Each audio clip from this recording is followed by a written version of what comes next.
দারুণ এক ফুটবল রোমাঞ্চ ছড়ানো ম্যাচে কেপ ভার্দেকে ৩-২ গোলে হারিয়ে বিশ্বকাপের শেষ ১৬-এ উঠেছে আর্জেন্টিনা।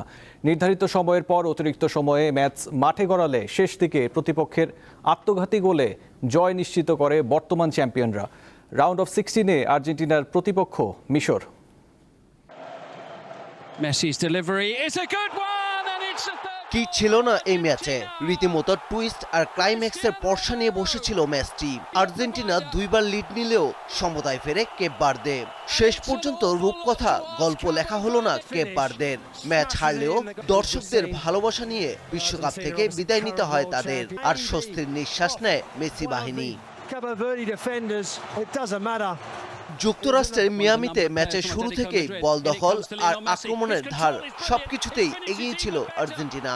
২৯ মিনিটে লিওনেল মেসির গোলে এগিয়ে যায় আর্জেন্টিনা। চলতি বিশ্বকাপে এটি MLS 10-এর ৭ম গোল আর বিশ্বকাপ ক্যারিয়ারে ২০তম।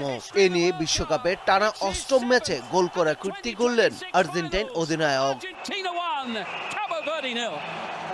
বিরতির পর আক্রমণে সাহসী হয়ে ওঠে কেপ ভার্দে।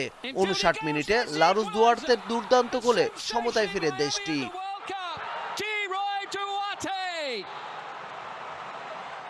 অতিরিক্ত সময়ের প্রথমার্ধে দ্বিতীয় মিনিটেই লিসান্দ্রো মার্তিনেজের দুর্দান্ত গোলে আবারও এগিয়ে যায় আর্জেন্টিনা। তবে ১০৩ মিনিটে বাঁ দিক থেকে সিডনি লোপেসের অসাধারণ কার্লিং শটে আবারও সমতায় ফেরে কেপ ভার্দে। খেলা তখন টাই ব্রেকারের দিকেই এগুচ্ছিল। ১১১ মিনিটে আসে কেপ ভার্দের নিষ্ঠুর মুহূর্ত। মেসি কর্নার থেকে রোমেরোর হেড বোরহেসের হাতে লেগে খানিকটা দিক পাল্টে জড়িয়ে যায় জালে। আত্মঘাতী এই গোলেই ভেঙে যায় কেপ ভার্দের স্বপ্ন।